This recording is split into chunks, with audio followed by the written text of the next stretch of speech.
আসসালামু আলাইকুম এভরিওয়ান, আশা করি সবাই ভালো আছেন। আমাদের নতুন ভিডিওতে আপনাদেরকে ওয়েলকাম। আজকে অনেক দিন পর একটা ভিডিও নিয়ে এসেছি। আপনাদের সবার ভালোবাসা পেলে আরও নতুন নতুন অনেক ভিডিও আসবে। আমি ভিডিও চাচ্ছি গত 2 বছর ধরে, কিন্তু কারো কোনো রেসপন্স নেই। সবাই প্লিজ যারা যারা ভিডিওটি দেখবেন বেশি বেশি সাবস্ক্রাইব করে দিবেন, লাইক কমেন্ট করবেন।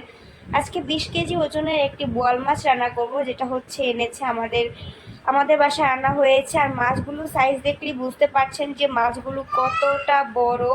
আর দেখুন যে কি বলে এটাকে, ফুটকাটা কত বড় হয়েছে। পিঠের পিসগুলো দেখুন কত বড় বড় হয়েছে। পিঠের পিস আর পেটের পিস কিন্তু আলাদা করা গেছে। মাছগুলোর সাইজ দেখলেই বোঝা যাচ্ছে। আর এটা চর্বি হয়েছে কত বড়। আর ডিমগুলো দেখুন গাইস, যে ডিমগুলোর সাইজ কতটা বড় বড়। এই ডিমগুলো যদি হতো, বের করতে পারতো, তাহলে এক সাইড পুরো ভরে যেত। তো মাছটা দেখলেই বোঝা যায় মাছটা কত বড় ছিল। তো মাছটা কিভাবে রান্না করলাম, এত বড় মাছ অনেকেই রান্না করতে জানে না, তাদের জন্য আজকে ভিডিওটা। তেল গরম করে পেঁয়াজ দিয়ে দিয়েছি, এখন দিয়ে দিব পরিমাণ মতো লবণ। লবণের পরিমাণটা বলছি না, আমি কোনো মশলার পরিমাণে বলবো না, আপনারা যে যতটুকু মাছ রান্না করবেন তা পরিমাণ মতো দিবেন।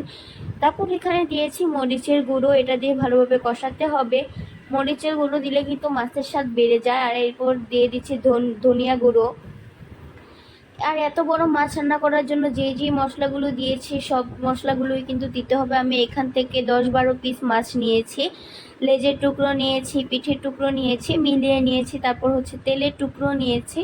এভাবে মিলঝিল করে রান্না করব আজকে। মশলাটাকে কিছুক্ষণ কষানোর পর মাছগুলো দিয়ে দেব।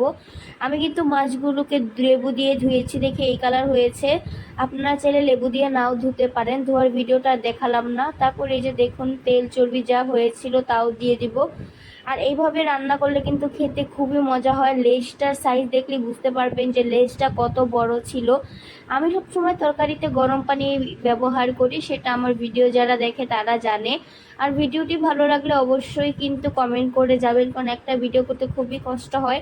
আর এখানে দিয়েছি মরিচ, কাঁচা মরিচ কুচি কুচি করে কেটে দিয়েছি। আজকে রান্নায় এখন আমি মূল উপাদানই জিরা গুঁড়ো। জিরা গুঁড়ো এখন দিয়ে দেব। এভাবে রান্না করলে কিন্তু খেতে অবশ্যই অনেক মজা হয়। যারা এইরকম ভাবে রান্না করেন তারা কমেন্ট করে জানাবেন। আর ছোট ছোট আমরা যারা আছি ইউটিউবার, তাদেরকে কিন্তু আপনারা চাইলেই সাপোর্ট করতে পারেন। সাপোর্ট করলে কিন্তু আমরা আপনাদেরকে সাপোর্ট করব। এই যে দেখুন কষানোর পর কালারটা কত মজা সুন্দর হয়েছে। আপনাদের কাছে টমেটো থাকলে আপনারা টমেটোও দিতে পারেন। আমাদের বাসায় টমেটো ছিল না বিধায় আমরা টমেটো দেই নাই। আর আজকে রান্নাটা কিন্তু খুবই মজা হয়েছিল, যা আপনারা ভিডিও দেখে বুঝতেই পারছেন। এই যে আমার ফাইনাল রান্নার রূপ, চেহারাটা কত সুন্দর হয়েছে, একদম ফাইনাল রেজাল্ট।